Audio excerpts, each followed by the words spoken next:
Before I get started, I lost my voice a few months ago, so apologies if it goes in and out. It's decided today to play up, so apologies. But my name is Steph Gillies. I'm Marketing Director for the UK at Trustpilot. So today we're going to go through turning insights into ROI and how do you maximize trust.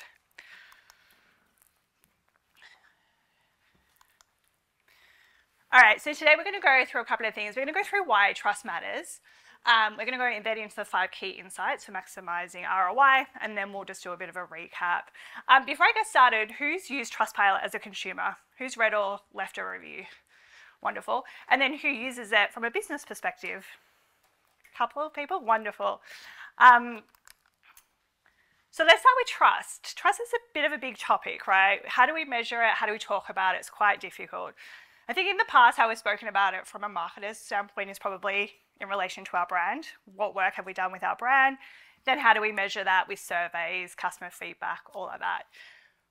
But it's kind of evolved as we kind of go through time, as we look at the importance of brand as well, the ethics of brands. And so it's become kind of a bit of a lofty topic and harder to measure as well. But what we do know is how important trust is in today's landscape.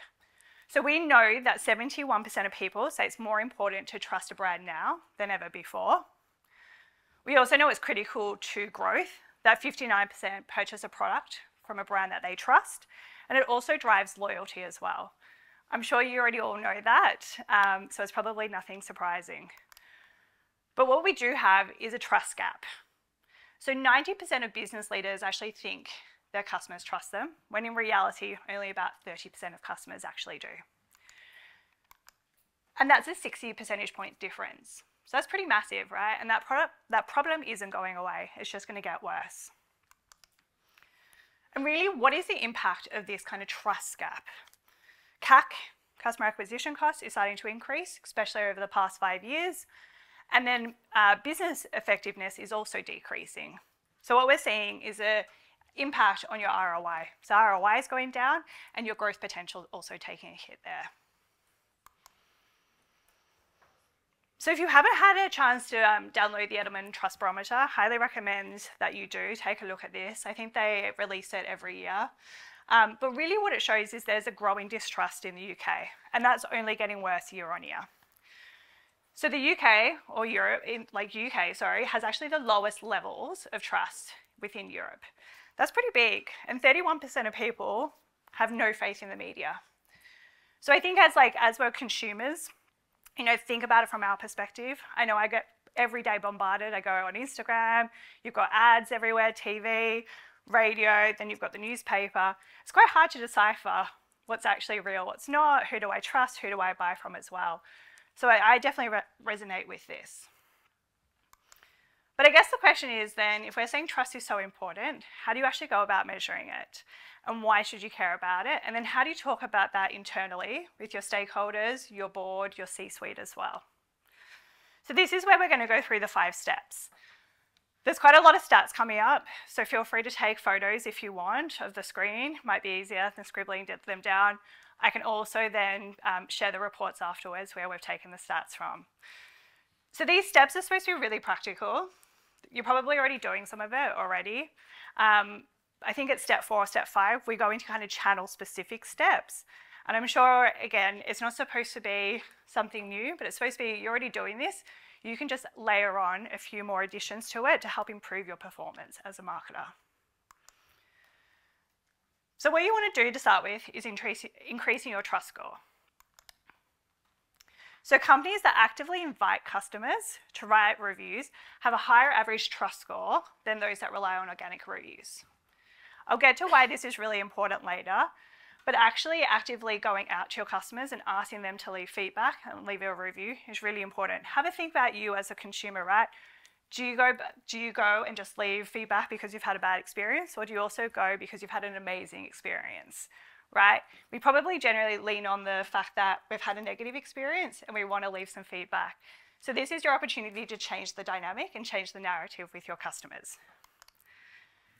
So you want to invite every customer to leave a review. Like I said, this is really important in terms of making sure that all your customers have a chance to have a say and leave feedback. It's a way to build social proof and user-generated content that then you can use in your other channels later on as well. So 88% of companies that actually introduce automation, so that's automatically inviting customers in 2023, increased their trust score. And that was step one, was all about increasing your trust score. Your trust score is what consumers look at to know if they should trust you, yes or no. And it's also then what you can use in all your marketing collateral and marketing channels to show that you're a trusted brand. So by inviting every customer, what does it mean? It means that we encourage happier customers to leave reviews. So maybe the ones that don't actively go out of their way every day to leave a review. You prevent cherry picking. So you're not just hand picking the couple of customers you want to leave feedback, but you're getting a nice sample across all of your customers. You generate verified reviews, which has a host of benefits. And then you drive your review volume as well, which then impacts your trust score, which was step one. So step three is all about engaging with your customer feedback. This is really important in terms of understanding the insights that you can get from it, and then how do you, again, change the narrative with your customer and improve as a business. We're going to talk about insight and improving later. But it's really interesting that in UK, US, and France, 64% of consumers actually prefer to buy from a responsive brand rather than one that looks perfect. So just having kind of 5 stars isn't kind of good enough anymore. We actually need to respond by replying and addressing the feedback as well. It shows your customers that you care about them, you care about their feedback, and you're going to action on it as well. So engaging in that two-way dialogue then allows you to start to close the loop as well. 34% of consumers expect to see a response in 2 to 3 days. And also in the UK, 89% of consumers read a review before buying, and we know it influences their purchase choices. So again, this becomes really important in terms of not just collecting reviews, but then what do you do as the next step? So then we look at how do we kind of, we've collected the reviews, we've engaged with it, we've started to close the loop with feedback. Then what do we do next, right? How do you then take that to show the world that you're a trusted brand? That consumers can come to you, buy from your products or services, and they'll get the service or product that they're expecting. So this is where you want to start to leverage your ratings and reviews across the customer journey. So think about the different touch points your customer goes through. Start by mapping out the customer journey and thinking through, okay, what are the moments of drop-off? What are the moments that they engage with the most? And you might look at it and go, at the moments of drop-off, that's where you're going to put social proof. So you're going to talk about a specific thing that relates to that drop-off reason. Or you're going to say, okay, they engaged with this part of the customer journey the most, but we want to increase it by a few percentage points. How do we do that? So these are the channels that we recommend. So website and social. So we did some research with a external agency that looked at social ads. And we looked at, okay, what makes people more likely to click on an ad? We get bombarded with ads every day, so how do you actually now start to stand out? So it's interesting that 73% of UK consumers are more likely to click through on an ad with a Trustpilot co-branded ad when it contains a customer review. So actually putting verbatim a quote, which you can see here, increases the likelihood to click through on it. And consumers are also 34 times more likely to click on it when it actually contains the review, the trust score, or the content as well. That's compared to an ad that just has nothing. So you can see the two ads here that we tested. We sent this out to 1,000 UK consumers, and that's what we looked at. We made up a fake company, a fake mobile company, and we asked them, what would you click on more likely? We have a whole range of stats there, and we can work with you on how to do that. And then it also increases online conversions as well. So we also see a 23% increase when you put Trustpilot on your website. So it actually increases the click-through and conversion on your website. So again, you're probably already running digital ads. You've got your website already set up. So this isn't, again, like I said, it isn't new, but it's something that you can add on to help increase your engagement, increase your click-through, and therefore increase your likelihood to purchase. So then we've got search marketing. So again, we're already probably doing it, but it's interesting that by adding Trustpilot or your review content onto your search listing, and you can see some examples from GoDaddy, you can see the Trustpilot example as well, it actually can increase click-through rate by up to 10%. So when we're already kind of looking at cost per lead, how do you maximize a channel like this? Instead of trying to build in efficiencies in your search dynamics, all you need to do is add in your ratings and reviews, and that can have a huge impact. When you also look at paid and organic search as well, that can also increase your click-through rate by 30% on average. Again, that's a really big difference in a really competitive market space at the moment, especially when we're bidding and changing our search profiles as well. And then for anyone that invests in TV ads, so we did this with a company, we did it with Cantor, where we actually worked with 4 companies in the UK and actually looked at the impact of ratings and reviews in TV advertising. Again, we showed an ad without it and we showed ads with it. And we looked at this across 4 different industries from 4 well-known brands in the UK. So I've done TV advertising in the past, and when I saw a 1% percentage point increase, I thought that was a huge win. So to get these results, I think is massive. So what we looked at brand confidence, we looked at trust, and then we looked at likelihood to purchase or endorse. So brand confidence went up by 8 percentage points, same with likelihood to purchase and endorse, and then brand trust also went up 7%. So in a really expensive channel, to get these results, I think that's pretty incredible. So AO is one that we worked with, and we tested this as well. So they go out saying the UK's most trusted major electrical retailer, and then they put their Trustpilot trust score, and often they use reviews throughout as well. So we changed their ad to not have that. And what were the results? So when they did put their ratings and reviews on their TV ads, they actually saw a 4 percentage point increase in brand confidence. And from a key demographic of the 35 to 64-year-olds, that actually went up by 10 percentage points.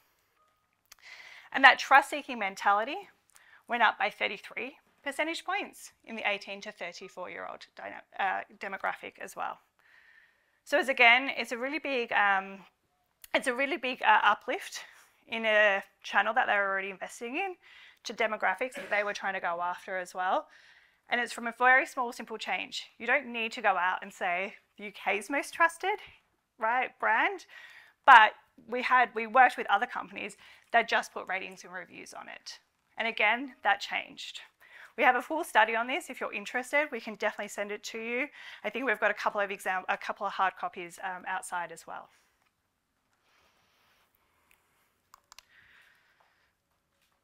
So then you've now collected the reviews, you've started to respond, you've started to use it in your marketing channels. I guess, what's the final step? And it's really about the insights that you can get from reviews. And I think we kind of underweight this quite a lot in our customer feedback. We can often find out problems first through customer reviews before they get escalated to your customer service teams. And we can also make improvements as well pretty quickly. So insight-driven businesses are growing at an average of 30% each year. So by collecting your reviews and actually analysing what's the key topics from it, whether they're good reviews or like negative reviews or positive reviews, it's really important. A lot of companies that do this well, they'll often then circulate the key topics back internally. So they'll actually share it with their C-suite, they'll take it to departmental meetings as well to say we've got a problem here. So we've worked with a lot of clients that have highlighted maybe they've got shipping issues, so they've changed shipping provider, or that actually there's an experience on the website that's not quite optimal. It could be that the product wasn't correct as well, and therefore they've had to change it on the website, change the description, and they've found that first through the review. What it actually saves is customer escalation time as well. So then it's not going to your customer success team or your customer service team, And it's reducing the amount of kind of back and forth between your team member and the customer. So by then, when the customer leaves the review, by them responding to it, and we know how important that is, you can actually kind of say something like, you know, thank you, we've now addressed this, we've made these changes. And it shows to your customers that you care, you've read their feedback, and that you're making improvements. But it also shows to other potential customers exactly what your business stands for and why customer feedback is so important. So an example of a brand that does this really well is Stay Sure. So they actually use the review content to help make business decisions internally. So they actually take out the keywords in reviews. They then take it back internally, and that's where kind of new ideas come to life. It's where fixes also happen. And the Trustpilot reviews content is critical to those discussions. They obviously pull it from other sources as well, but it actually allows them to make improvements in terms of their change process, their marketing, and their product and pricing structure as well. So you can see here, you know, the topics and sentiments identified, and now they've actually built a profile that engages really well with their customer feedback, that this has become a staple for them internally.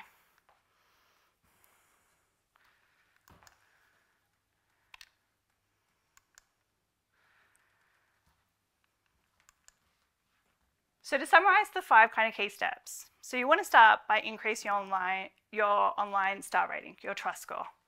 That shows to the world you're a trusted brand, that you're reliable. You want to invite every single customer to leave a review. So you want to automate it. You want to automate it after a service interaction or they've purchased a product. You want to engage with it. So you want to respond. You want to act on the feedback as well internally. Then you want to showcase it. We know how important social proof is. So you want to then use it through your marketing channels and start leveraging it. And then you want to use the insights as well. So then you want to take that back internally to show the business, okay, this is what customers are saying, this is what we do well in, and this is what we need to improve in. And then you want to go back to customers and back to that review and tell them that you've made the changes or thank them for the feedback. So I guess a bit about Trustpilot. So we're here to help businesses build trust, grow, and improve. We have over 300 million reviews now left on our platform, and a review is left on Trustpilot every 1 second as well. We're in the top 1% of global websites visited, and we have about 67 million site visitors as well. So we're pretty large, and the scale is, we've got the scale. We're also part of a coalition for trusted reviews. So this is working with a select number of members, you can see them on the screen, that we're looking at how do we protect the trust landscape and make consumer decisions easier as well, and working with businesses. So just to recap, because I think I'm out of time nearly, but I want to leave 1 or 2 minutes for any questions. But we know that trust is an all-time low for consumers, and businesses need to take this seriously. It's going to keep declining as well. We see that with the Edelman Trust Barometer, so I'd highly recommend going to download that. We know that consumers are going out and looking at social proof, right? So I think the first place they go to is family and friends, and the next is online content and reviews.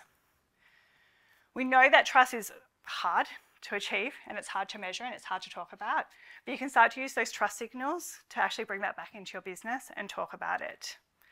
And then you can, I guess, you know, with the likes of platforms like Trustpilot, actually help to gauge that trust and build it as well. So that's all I have time for. I think I'm nearly at time, but any questions at all?